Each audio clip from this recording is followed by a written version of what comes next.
Boldwood presents The Score, written by Kerry Kaya and read by Annie Aldington. The moral right of the author has been asserted. This performance is owned by Boldwood. Chapter 1. For well over an hour, Mark Creasy's blood-curdling screams had resonated off the walls of a remote porter cabin in Stratford, East London. Having been forced down into a kneeling position, his face had swollen to twice its usual size, and was battered, bruised, and slick from the blood that spilt down his cheeks from a series of deep, ragged gashes. "I don't know anything." His voice was thick, and the words were slurred as they poured out of his mouth. "Honest to God, Roscoe, I don't know who took your gear. It wasn't me. I swear it wasn't." His head rolled to the side, and he lifted his arm to reach out for a brunette woman who was standing towards the rear of the porter cabin. "Tell him, Kit," he pleaded with her. "Tell him I don't know anything about the hijack." Amusement danced across Rosco Taylor's face, and turning his head, he threw the woman in question a wide grin. "Can you believe this?" He kicked a bloodied Stanley knife across the far side of the cabin, pulled a handgun out from the waistband of his dark trousers, and slammed it into the side of Creasy's head. "Can you believe the actual audacity of this bastard?" A deep sense of dread ravaged throughout Kit's body, and tearing her eyes away from the tortured man's face, she swallowed deeply, then gave a slight shake of her head. Creasy's shoulders sagged, and as he began to sob, his breath constricted in the back of his throat. "I don't know anything," he cried. "Please, Kit, I'm begging you, tell him that I don't know who took it." As Rosco smashed the butt of the gun against the bridge of Creasy's nose, the sickening crunch of bone splintering was as deafening as the man's harrowing screams. "Who took my fucking gear?" Rosco's nostrils flared and spittle flew out from the corners of his snarled lips. "And trust me, you treacherous bastard."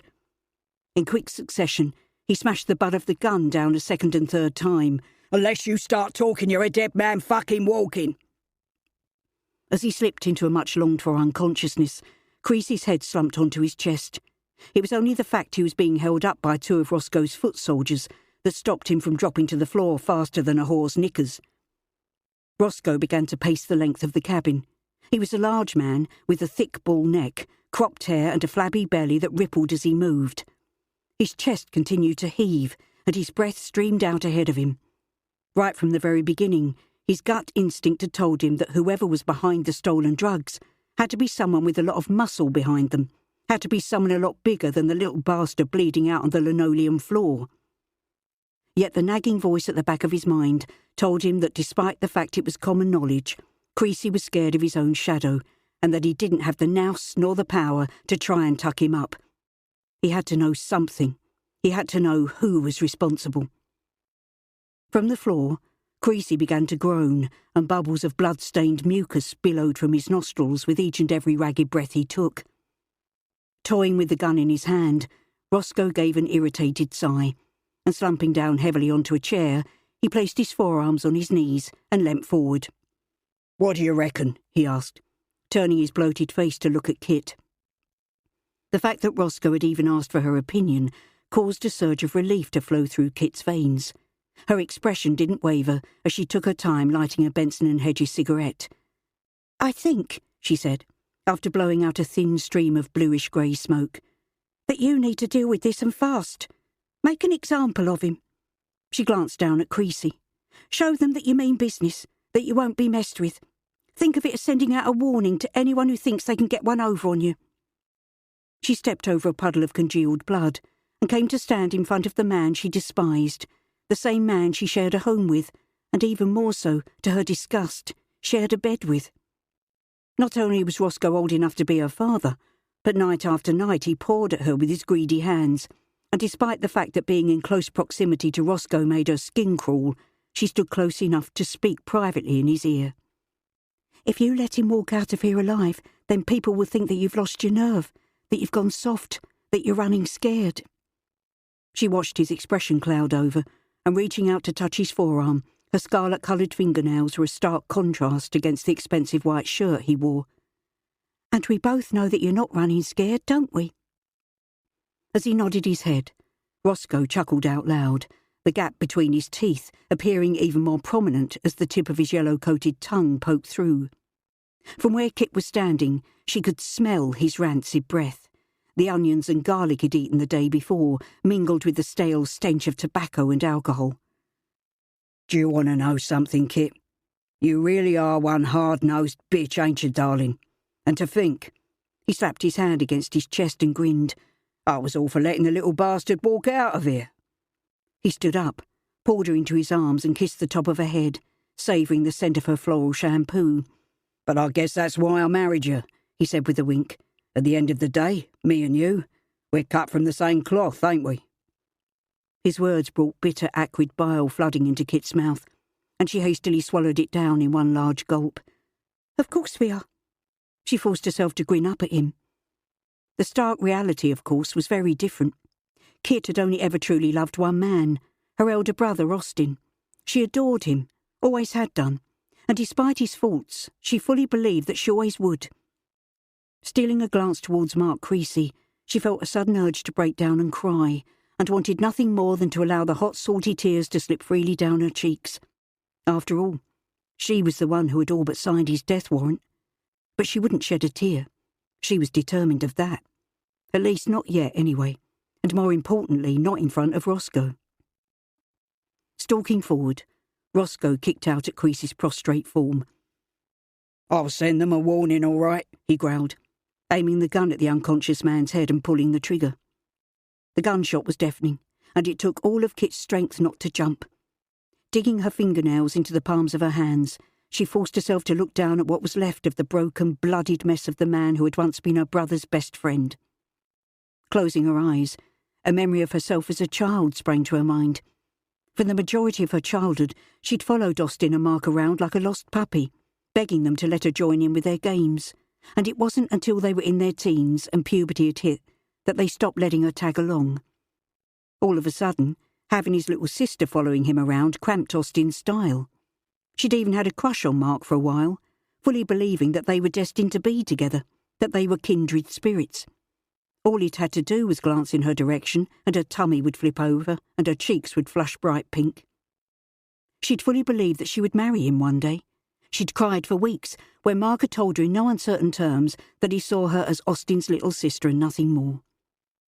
10 years on, and she was fighting down the urge to cry again, only for very different reasons.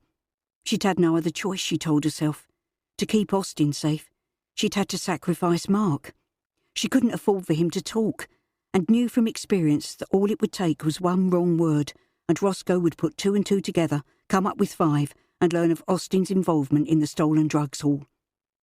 As much as she loved her brother, at this very moment in time she wanted to brain him. Austin had never been able to see the bigger picture. It was a particular trait of his, a dangerous trait, and ever since she'd found herself tied to Roscoe, through his association to her, her brother thought of himself as untouchable. The very notion was ludicrous. Roscoe had no qualms when it came to murder. Family or not, it made no difference to him. Something he enjoyed pointing out to her on a daily basis, such was his mindset. She took a final drag on her cigarette, and as she inhaled the smoke deep into her lungs, her hands ever so slightly trembled. "Are we done here, Roscoe?" she asked. Stubbing out the cigarette, she made a show of glancing at her Cartier wristwatch. Roscoe looked up. The sickening grin he gave made Kit's stomach churn with repulsion. "Yeah, you get off. I'll sort this out." He jerked his thumb in Creasy's direction.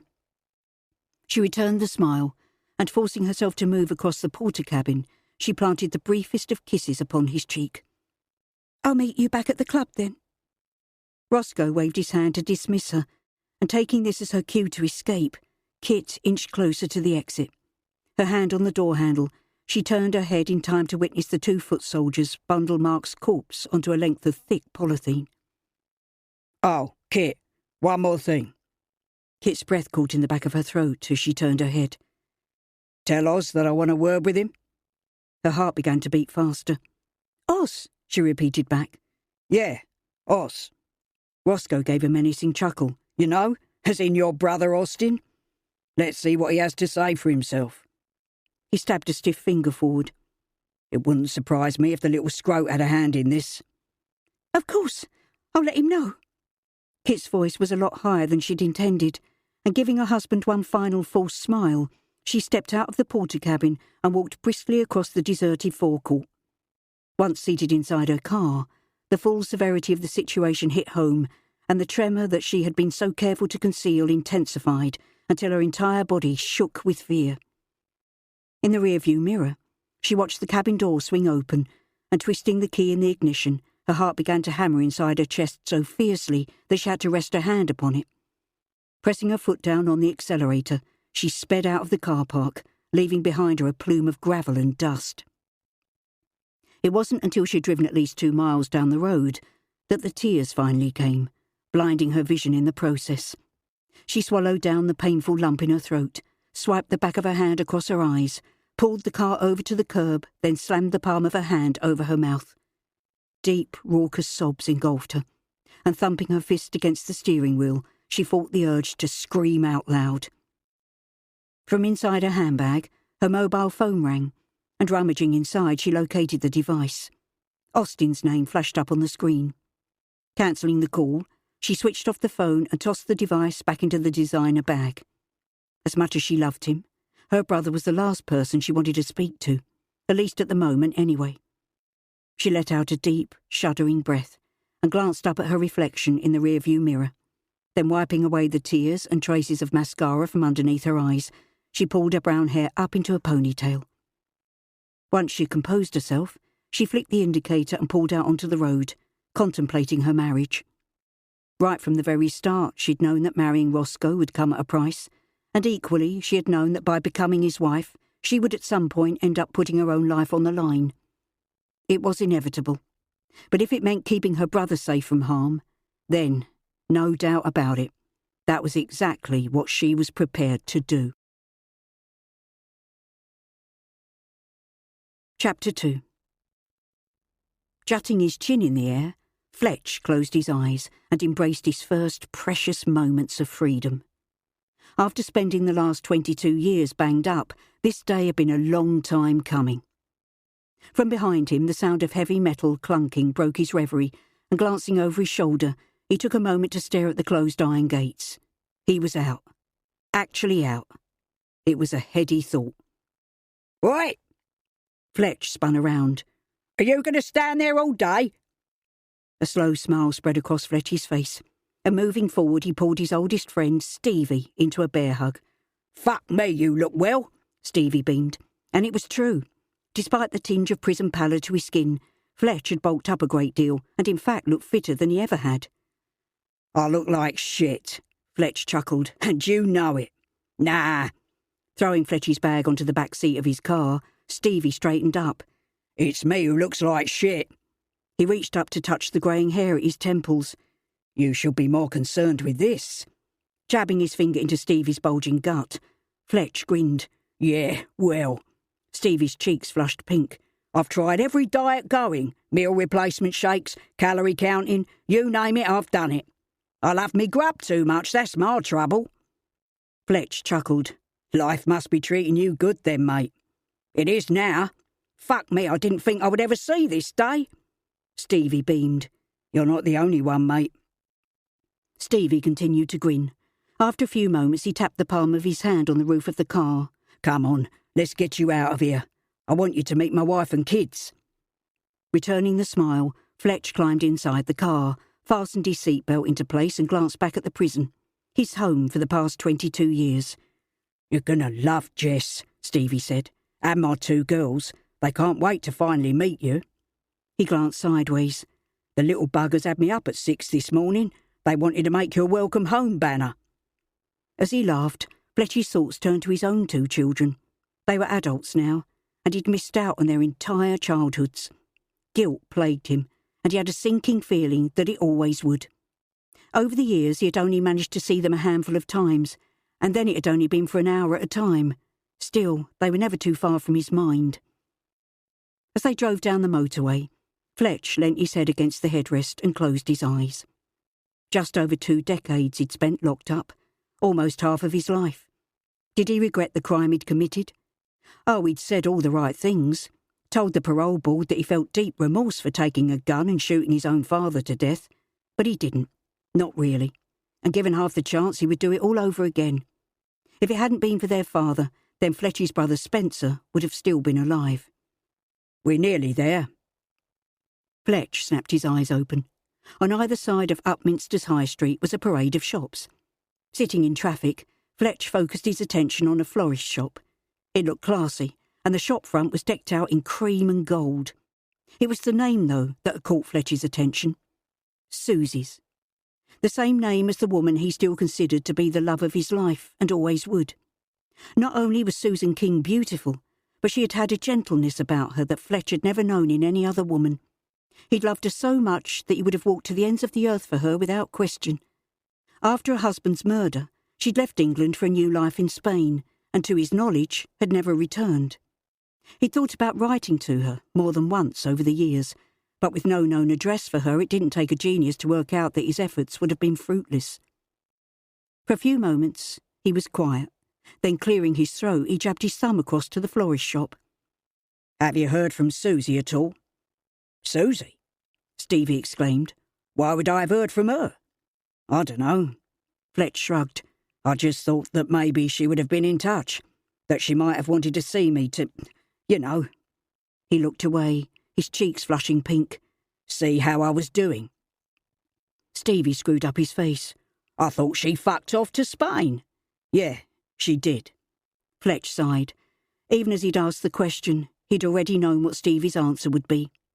During their last meeting, Susie had more than made it clear that their relationship was over, and that she'd wanted to get as far away from him and the situation surrounding her husband's murder as she possibly could. Still, a compulsion inside of him had made him ask. He needed to know if she'd returned, if for no other reason than his own sanity. Other than his 2 children, Susie had never been far from his mind. He still wanted her, would always want her. She owned a piece of his heart, and it was as simple as that. How about Spencer? Do you still visit his grave? Fletch asked, swiftly changing the subject. I try to, mate. Stevie followed Fletch's gaze to glance over at the flowers displayed outside the shop in large plastic buckets. I go on his birthday and on the anniversary of when he... You know. He swallowed deeply, leaving the sentence unfinished. Fletch sighed. At his brother's funeral, he'd sworn he would never visit the graveside again, that he couldn't bear the idea of Spencer's corpse rotting under his feet. But now, more than 20 years later, he felt ready to visit his brother's final resting place, to finally say goodbye to him. I know your mum still visits, though.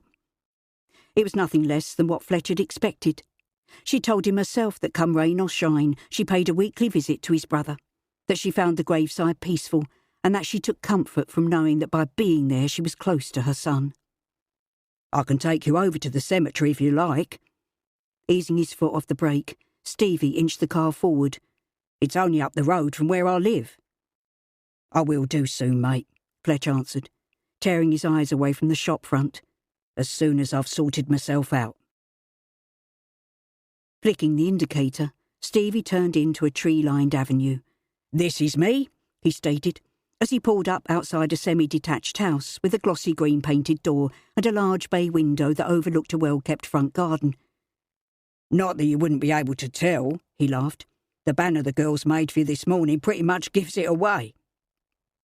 A sparkly blue poster with childlike sloping writing that spelt out the words "Welcome Home" was stuck to the front door. From what Fletch could tell, the house, not to mention the affluent area of Upminster, was a definite step up from the Dagenham estate where he and Stevie had both grown up. Looks nice. You've done well for yourself, mate, Fletch said with a smile. Yeah, well. Stevie unclipped his seatbelt and opened the car door. Mortgage payments are a killer, and working the doors doesn't exactly pay a fortune these days, but we manage. It's not like we've got any other choice, is it? Fletch shook his head. Not that he knew anything about paying a mortgage. Over the years he hadn't even had the privilege of turning off a light switch, let alone paying a bill.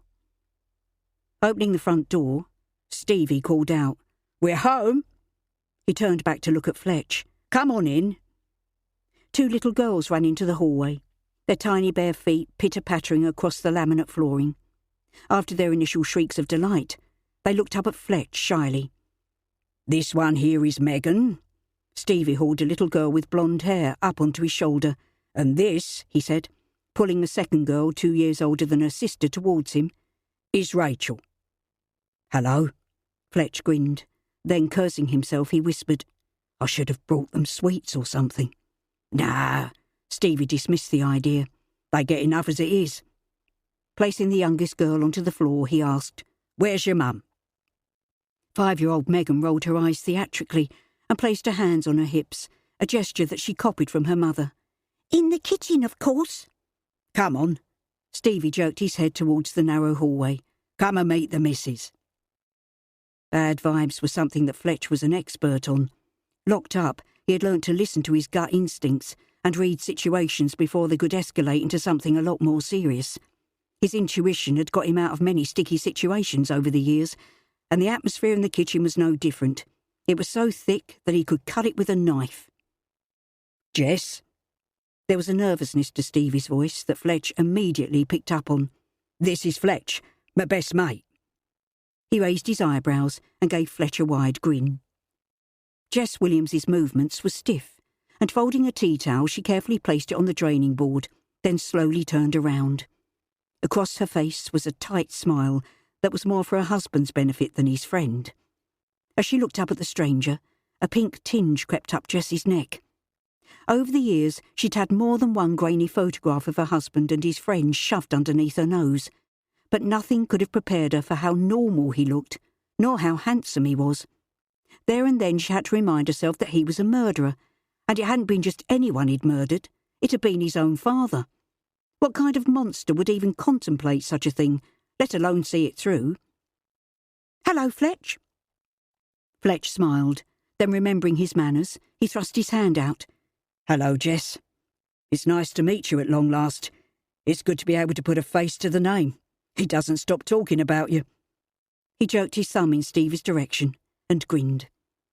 Jess stared down at the outstretched hand as though he were about to strike her with it. Jess? Stevie nodded down at Fletch's hand. He doesn't bite. It was said as a joke, but there was no humour in Stevie's voice. I'm sorry. She tentatively took his hand in hers, then pulling away, surreptitiously wiped her palm down the side of her jeans, as if she were wiping away a stain. It's nice to meet you too. How about a drink? Stevie rubbed his hands together, then opened the fridge door and peered inside. What'd you fancy, Fletch? A beer? How about tea? Shooting her husband a glare, Jess flipped the switch for the kettle to boil.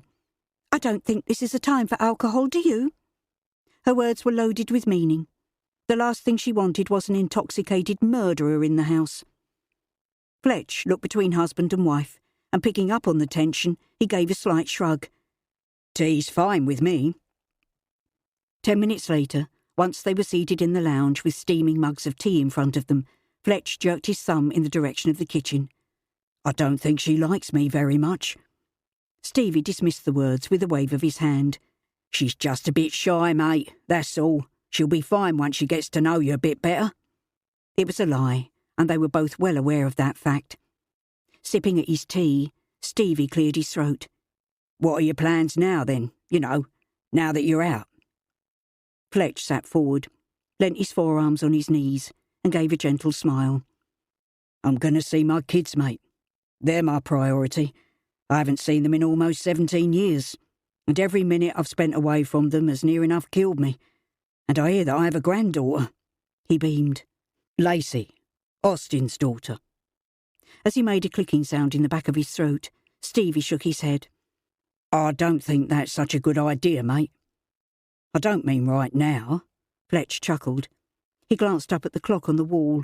I was thinking tomorrow afternoon, once I've clocked in with the probation officer, I'll go and see them. Stevie continued to shake his head. Like you said, it's been 17 years, Fletch. You can't just rock up without giving them some sort of warning. Fletch's smile froze. They're my kids.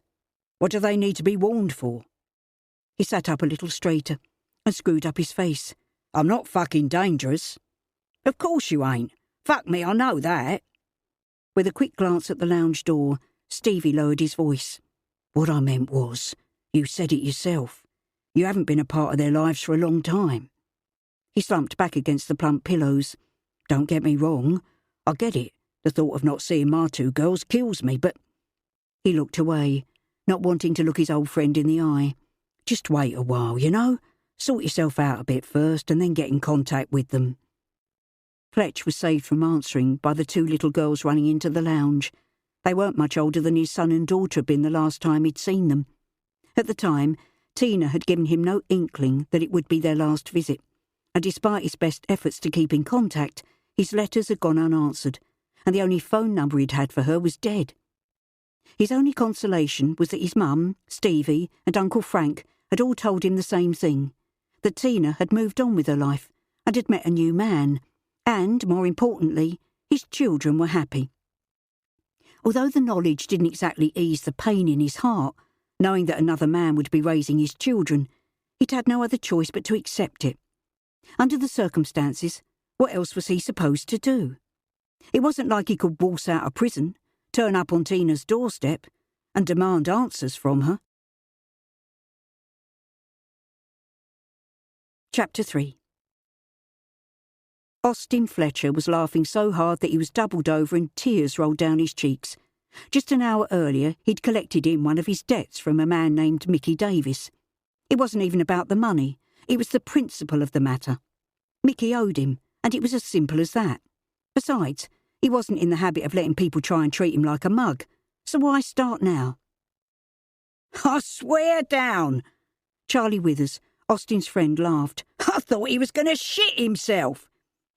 In an attempt to catch his breath, Austin placed his arm across his abdomen. Well, he did have a gun shoved up his nose at the time, and trust me, he winked, the prick is lucky that was the only place I shoved it. Charlie roared with laughter.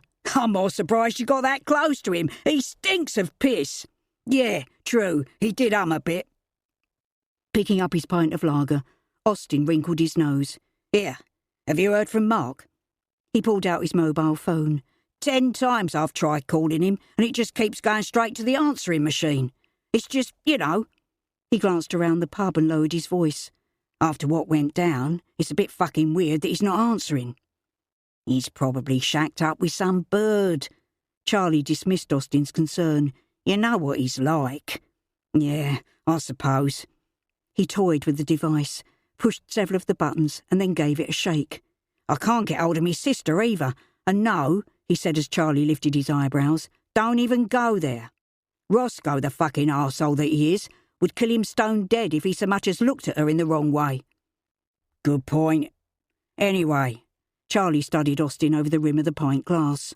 How does it feel? How does what feel? Narrowing his eyes, Austin shrugged. Your old man? He swallowed a mouthful of lager and indicated to the barmaid for a second round of drinks. What about him? Pocketing his change, Charlie turned his head. Your old man? Yeah, Austin answered. Like I said, what about him? Oh, I'm sorry, mate. As the penny dropped, Charlie held up his hands. I thought you knew. I thought it was common knowledge. Everyone's been talking about it. What the fuck are you going on about? Slamming down his pint glass, Austin growled out the words. What's going on with my dad? Charlie sighed, rubbed the palm of his hand across his face, then braced himself for Austin to kick off, which he did often and in spectacular fashion. He's out, mate. Got out yesterday. Do what? Austin's face paled. Nah, he shook his head. No way. If my old man was out, I'd know about it. Kit would know. And as for me Nan, she would definitely have heard something, and she said fuck all to me. He's out. I heard some geezers talking about it. They used to knock about with him years ago. At least that's what I heard anyway. Charlie shrugged. Austin continued to shake his head. The revelation was the equivalent of a 10-ton truck pinning him to the floor. He rubbed the palm of his hand over his jaw, his mind reeling. It had been 17 years since he'd last seen his father. 17 fucking years, and not one bastard had had the decency to inform him of his dad's release from prison. His Nan must have known, and if she didn't, then Stevie would have been told. He and his dad were still as thick as thieves. So why hadn't they said anything? A sickening thought hit him. Maybe it had been his dad's idea to keep stum, Maybe after all these years he wanted nothing to do with his children. Perhaps his mum had been right after all.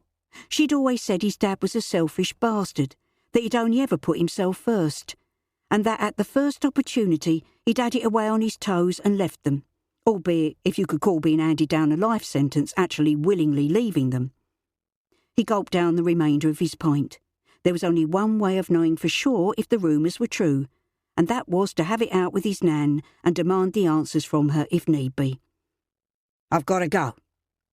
Charlie watched as his friend walked towards the exit. "Sorry, mate," he called after him, "but I honestly thought you knew."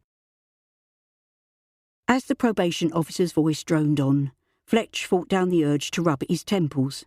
For the majority of the interview, he'd tuned her out. In his opinion, her voice was the equivalent of someone dragging their nails down a chalkboard. "And that brings me to employment."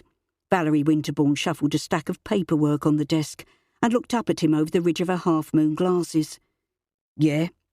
Fletch's ears pricked up, and he shifted his position on the chair. "My mate, he works as a doorman in a club, you know, doing security, that sort of thing. And well, he's already said that he can get me a job. It shouldn't be a problem at all." "A doorman?" Valerie continued to stare at him over the rim of her glasses. No, Mr. Fletcher. That will not do at all." She paused slightly. "Can I call you Harry?" Fletch gritted his teeth. Even after all these years, he still despised being addressed by his birth name. In his mind, Harry went hand in hand with Bannerman, his father's surname. "It's Fletch." Valerie steepled her fingers on the desk, her lips set into a thin line. "You see, the thing is, Fletch, you have a criminal record. Security work is out of the question." "Yeah, but..." Fletch spread open his arms. "He's already said that I've got the job. I can start this week. I won't even have to wait a week in hand for my wages. I'll be paid after every shift I work." "No." She gave him a condescending smile. "I think this position would be much more appropriate." She passed across a sheet of paper. "It's a takeaway food shop." Fletch looked up, his expression one of disgust. "We like to call it an eatery." Valerie smiled. 5 8-hour shifts per week, leaving 2 days off to rest. She gave a high-pitched laugh that resembled a cackle. "That should keep you out of trouble for the foreseeable future." "No, you're all right." As Fletch rubbed his palm over the stubble covering his jaw, he turned up his nose. "It's not really me. I think I'll look around for something else." Valerie tapped the sheet of paper. "From what I've read in your report, you aren't really qualified to do much else. Nothing that is legal anyway," she said, pursing her lips. "You have an interview tomorrow morning, 10:30 sharp." She turned away from him to look at a computer screen. "That will be all for now. You can shut the door on your way out, Mr. Fletcher." Snatching up the sheet of paper, Fletch groaned. "Thanks for nothing," he grumbled beneath his breath. Jenny Fletcher was enjoying a well-deserved rest, and with her legs tucked underneath her, she settled down to watch Countdown, her favourite television show. She quite fancied appearing on the programme herself one day. Hearing a key turn in the lock, she barely took her eyes away from the screen as she called out, "Who's that?" "It's me." Her only grandson, Austin, appeared in the doorway to the lounge. "Hello, darling." Jenny pulled her feet out from underneath her and placed the steaming hot mug of tea she had balanced precariously on the arm of the sofa onto the coffee table. "Do you fancy a cuppa? I've not long made a pot of tea." "No." Austin shook his head. She glanced back to the television and rolled her lips together in concentration. "Come on, Oz. Help me out, darling. I can only think of a 6-letter word." Austin sighed and, stomping across the room, he switched the television off. His dad's release from prison was a far more pressing topic of conversation than Countdown. "Hey, I was watching that," Jenny said, her mouth falling open in shock. "Is it true?" "Is what true?" She turned her face away and closed her eyes, knowing full well what her grandson was referring to. "You know what," Austin growled. "Is my dad out?" "So he's contacted you then," she said with a sigh. Crossing his arms over his chest, Austin shook his head. "No, not yet." "Well, that's a good thing. It's your mum I'm worried about." She lifted her face towards the ceiling and shook her head. I don't know how she's going to take the news. What with her... She turned to look at her grandson. This could push her over the edge. Fuck my mum, Austin spat. Why didn't you tell me, Nan? Keep your voice down, Jenny chastised, her eyes riveting back up to the ceiling, her ears straining for any telltale signs that her grandchildren's mother was up and about. The last thing she needed was for Tina to get wind of her son's release. As it was, she teetered on the edge of normality. The drugs she'd sunk throughout the years had put paid to any kind of a regular life, and as much as she hated to admit it, the truth was glaringly obvious for all to see. Tina was an addict, and there was no getting away from this fact. In the past, she'd lied, stolen, and begged to get the money for a fix, so much so that Jenny had taken to carrying her purse around with her at all times. The bottom line was, Tina couldn't be trusted, and as a result was treated as such. I don't want your mum to find out that he's out just yet. We have to break the news gently to her. Tell you what, a gruff voice from the doorway asked. That my dad was out, Austin said, turning to look at his great-uncle Frank. Frank shook his head. I told her, he said, pointing to his sister.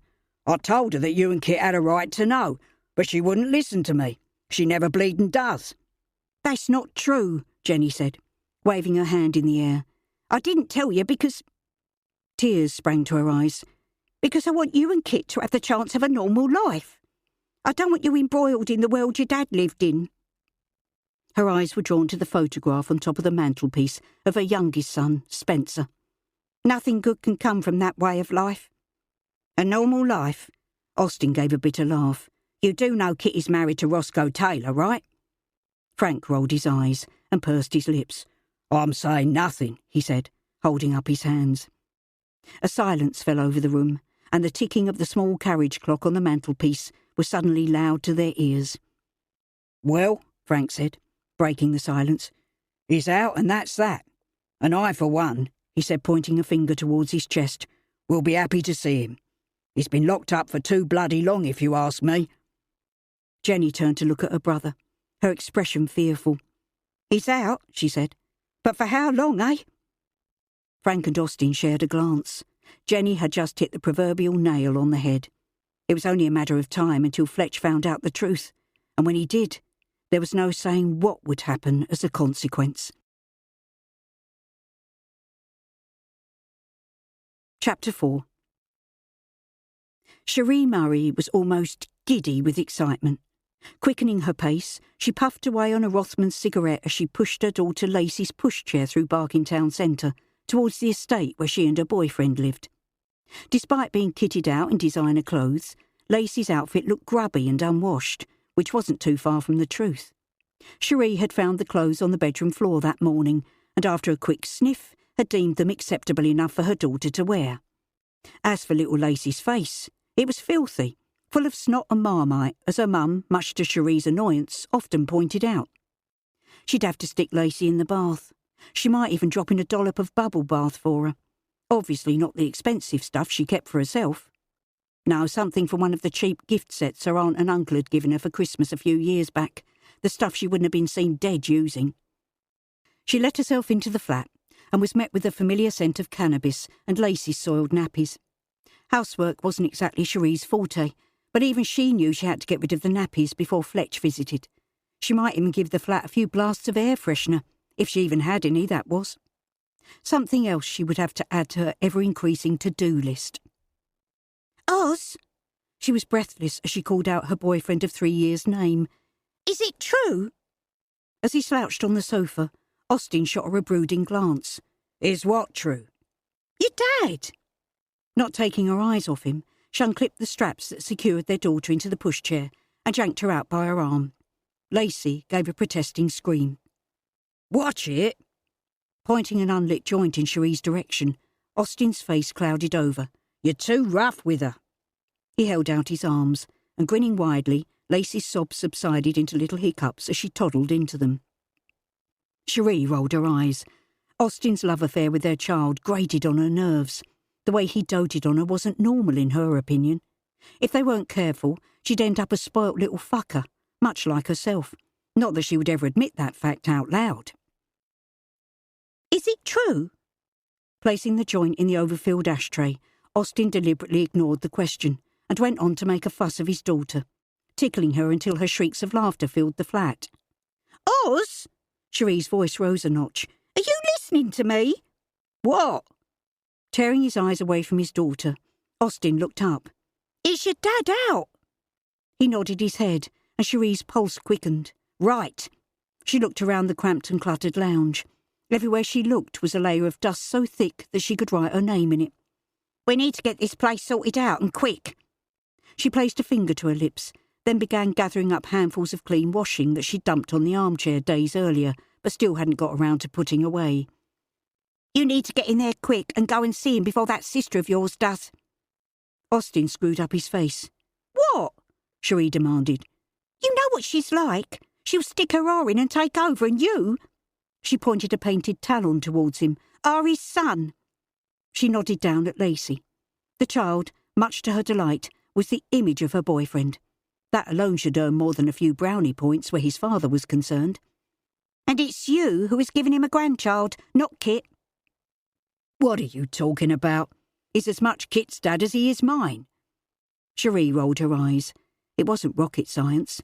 Kit, Miss High and fucking Mighty, would muscle in with her looks, expensive perfume and her big tits, as per fucking usual, and take Fletch's attention away from them, and that was the last thing Cherie needed. She wanted to be able to bask in Fletch's notoriety, for people to treat her with the respect she deserved. After all, she was the mother of his only grandchild, and this fact alone was enough to earn her some serious kudos. Still, Cherie grinned. They had the one thing that Kit didn't.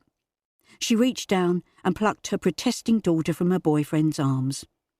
Bath time, she said in a sing-song voice. The housework could wait for the time being. Making Lacey look not only presentable, but also utterly adorable in the process, was much more of a pressing issue. Just days after landing the job in the fast food restaurant, Fletch's cheeks flushed a deep shade of pink as he tossed the cloth he'd used to wipe down the shop counter into a bucket of bleach. Yeah, all right, he said, crossing his arms over his chest. Have a good laugh at my expense. You might as well get it over and done with. Oh, mate! Stevie could barely conceal the smile that had inched its way across his face. You look... It's just... He burst out laughing. It's the hat! I'm sorry! He cleared his throat and tried once more to look serious. He managed to last all of 2 seconds before bursting out laughing a second time. Snatching the paper hat off his head, Fletch rubbed at his temples. This is what I've been reduced to, he groaned. I was better off inside. At least there they didn't make me dress up like this. He leant his forearms on the countertop. I've got that probation officer Winterbourne checking up on me every 5 minutes, and that's without him back there. He jerked his thumb towards the rear of the property, where the manager was doing a stock take. He's always got his beady eyes on me. I think he thinks I'm planning to rob the till or something. Listen, Fletch. Stevie's voice became serious. You knew it wasn't going to be easy, and this, he said, looking around the fast food shop, it won't be forever. Think of it as a stepping stone, mate. Yeah, I know, Fletch groaned. I just didn't think it would be this hard. He tapped his fingers on the counter, then leant forward. I've been thinking about what you said, you know, about waiting until I've sorted myself out before meeting up with my mum and the kids, and I think I've put it off long enough. I have to see them, mate. For the first time since being sent down, I'm this close to my kids. As he placed a thumb and forefinger an inch apart to emphasise his point, the churning in Fletch's gut intensified. He'd missed his children to the point where it had almost driven him out of his mind. It was only the fact that time and time again they had told him Austin and Kitty were doing well without him in their lives that had kept him from completely losing his shit. Even if the knowledge that they didn't need him had somewhat broken his heart to pieces in the process. Yeah, one step at a time though, eh? Stevie reiterated. You don't want to rush into anything. Anyway, he said, changing the subject, I've come to invite you to dinner. Dinner? Fletch raised his eyebrows. How does Jess feel about that? I was under the impression that she didn't like me very much. Jess will be sweet. In fact, it was her idea. Stevie lied. Yeah, go on then. Fletch reluctantly agreed. Good. Stevie rubbed his hands together. Tomorrow? Sunday lunch? All the trimmings? Fletch glanced down at his oldest friend's protruding abdomen. Stevie sucked in his stomach. Yeah, all right, he said with a wink. Maybe I'll leave out the trimmings. Yeah, maybe you should, Fletch called after him, as Stevie made for the exit. Across the street, Austin was sitting inside his car, watching with interest as Stevie exited the fast food restaurant. For the past hour, he'd been tailing his father's friend, and noting that he wasn't actually carrying any takeaway containers, he narrowed his eyes. It was common knowledge that Stevie loved his grub, so if he hadn't gone into the shop to buy food, then what exactly had he gone in there for? He snatched up his mobile phone from the passenger seat and tapped in his sister's telephone number. After 3 rings, the answering machine kicked in, and resting his forearms over the steering wheel, he chewed on his lip. Fuck it, he muttered to himself. Then, snatching the keys out of the ignition, he jumped out of the car, slammed the door closed behind him, locked up, and made his way across the street. As he was about to sweep the shop floor, the bell above the door tinkled. Fletch looked up, a ready smile plastered across his face. The figure before him forced him to snatch the paper hat off his head for the second time in less than 10 minutes.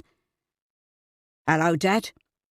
The tiny hairs on the back of Fletch's neck stood up on end, and as a wave of shame flushed over him, he closed his eyes tight. Working in a fast food restaurant wasn't the first impression he had ever envisioned for his son to have of him. Austin? For a few moments they stared at one another. Then, without saying another word, Austin launched himself forward and threw himself into Fletch's arms. They stood embracing for what felt like an age, neither of them wanting to break the spell. After a few moments, Fletch broke away, and holding his son at arm's length, he looked into a face that was so like his own. From the light splattering of freckles across Austin's nose to the mop of dark hair, his boy was a mirror image of himself. You look well. Tears glistened in Fletch's eyes as he pulled Austin close again and kissed the top of his head. It's good to see you, son. Fuck me. You don't know how many times I've dreamt of this moment. Taking the cuff off his sleeve, Austin swiped away the tears from his eyes. I wasn't sure that you would recognise me. Fletch chuckled. What's not to recognise? You're a carbon copy of me when I was the same age. You're like the spit out of me mouth. Austin beamed. All his life he'd longed to hear those words. It's good to have you back, Dad. I've missed you. Same here, son. Fletch took a step back to look at him. And I hear that I have a granddaughter. Yeah. Austin beamed. Here, take a look. He rammed his hand into his jeans pocket and pulled out his wallet. Flipping the leather case open, he slid out a crumpled photograph. Her name is Lacey. Taking the photograph, Fletch's heart constricted inside his chest, and he gave a gentle smile. She was a Fletcher, all right, and from what he could see, she was also the image of his son. A part of him was relieved that he could see nothing of Tina in her. She's beautiful. Yeah, she is, Austin grinned. And how's Kitty? Looking up, Fletch quirked an eyebrow. Is she okay? Is she happy? She's... The smile slid from Austin's face. You've got a lot of catching up to do, Dad, he said with a rise of his eyebrows. As she sat behind a desk in the office above a strip club, Kit sipped at a glass of brandy. On the desk in front of her was her mobile phone, and with her chin resting on her hand, her eyes were drawn to it. Over the past week, she'd managed to avoid her brother and had ignored his telephone calls and promptly deleted his text messages, which in itself was no mean feat. The sudden sound of voices coming from the corridor outside her office made the hairs on the back of Kit's neck stand up on end. She would recognise her brother's voice anywhere. With a thud, she slammed down her glass and was already up and out of her seat before he could push open the door. Kit! She could hear the excitement in Austin's voice, and as she clenched her fists into tight balls, a sense of panic engulfed her. She had to get him out of the club before her husband turned up. Not now, Oz. She looked up at him, saw the lopsided grin spread across his face, and resisted the urge to push him back out of the door. I'm busy. Look who's here. Oblivious to his sister's panic, Austin was animated as he gestured towards the figure standing behind him. Ever so slowly, Kit turned her head. Shock resonated across her face, and as she rocked back on her heels, she shook her head. "No." She stumbled back towards the desk. "No, Os." "It's Dad." Austin continued to grin. "I can see who it is," Kit snapped.